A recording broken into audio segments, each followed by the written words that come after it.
Hello বন্ধুরা, everything with Nabarupa ব্লগে সবাইকে স্বাগত। তোমরা কেমন আছো? আমি তো খুব ভালো আছি। আজকে আমি যাচ্ছি হস্তশিল্প মেলায়, যেটা বসেছে ইকো পার্কের 1 নম্বর গেটে। তোমরা যারা আসতে চাও আমাকে কমেন্ট করে বলতে পারো, আমি তোমাদের জানিয়ে দেব কিভাবে যেতে হবে। তো পুরো ব্লগটা দেখো, নিশ্চয়ই তোমাদের খুব ভালো লাগবে। মেলাটি বসেছে ইকো পার্কের 1 নম্বর গেটে। তোমরা যারা আসতে চাও দেরি না করে ঝটপট চলে এসো। মেলাটি বসেছে 21শে ফেব্রুয়ারি থেকে 14ই মার্চ পর্যন্ত। হাঁটতে হাঁটতে মেলার গেটের সামনে চলে এসেছি। এরকম 4টে গেট আছে। এটা হলো মেলা গ্রাউন্ডের ফার্স্ট গেট।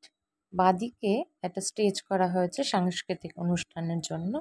তো এখান থেকে ঢুকে যাওয়া যাক, চলুন। কত রকমের ঝুড়ি দেখুন, কি সুন্দর হাতের কাজ, ফুলের গাছ, এখানে বেতের সমস্ত কিছু জিনিস সব বানাচ্ছে। দেখুন কত দূর দূর থেকে এসছে।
এবার আমরা চলে এসেছি খাবারের স্টলের দিকে।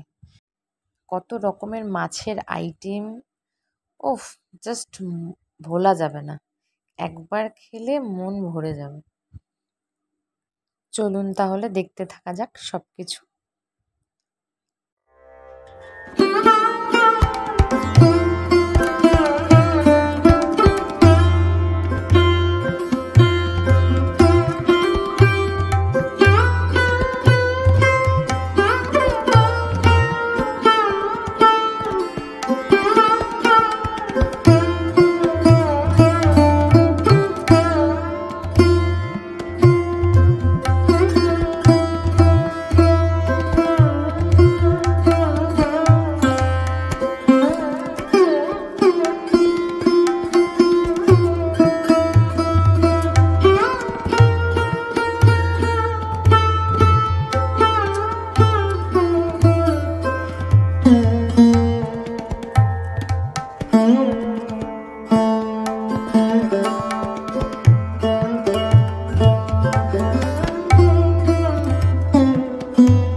এত রকমের খাবার দেখতে দেখতে খিদেই পেয়ে গেল। এবার তো খাবার পালা। অর্ডার দিল। ফার্স্ট আমরা নিলাম মোমো, চিকেন মোমো। কতক্ষণে খাবো তাই ভাবছি। ঘুরতে ঘুরতে এত খিদে পেয়ে গেছে। তো আপনাদের জানিয়ে দিই, আমি কিনেছিলাম একটা হাত পাখা। তো এবার এই যে খাওয়া শুরু হয়েছে। ও ফার্স্ট আমাকে খেয়ে বলল, জাস্ট অসাধারণ। মুখে দেওয়া মাত্রই যেন গলে যাচ্ছে। সত্যি কালিম্পংয়ের মোমো অসাধারণ, ভীষণ ভীষণ ভালো লেগেছে খেতে। তারপর আমরা অর্ডার দিয়েছিলাম চিকেন ফালে, যেটা দেখতে পুরো পুলি পিঠের মতো, ভাজা পুলি পিঠে যাকে বলা যেতে পারে। ভিতরে চিকেন দিয়ে পুর করা। আমি ভাবছিলাম কেমন হবে, কিন্তু যেই মুখে দিলাম এত ভালো লেগেছে। আমি তো বেশিটাই আমি খেয়ে নিয়েছি, ওকে বেশি খেতেই দিইনি। যাই হোক, তারপর আমরা অর্ডার দিয়েছি গন্ধরাজ ফিশ ফ্রাই। ওর এটা খুব প্রিয়, আমারও ফেভারিট। এই যে একটাই কিনে দুজনে ভাগ করে খেলাম, কারণ পেটটা ভরে গেছিল। সারাটা দিন দারুণ কাটলো, মেলা ঘুরে ভীষণ ভীষণ মজা হলো আমার। আপনারাও তাড়াতাড়ি চলে আসুন যারা আসতে চান। তো সন্ধে হয়ে গেছে, বাড়ি ফিরতে হবে। আবার দেখা হচ্ছে অন্য একটি ব্লগে। সবাই খুব ভালো থাকুন, টাটা।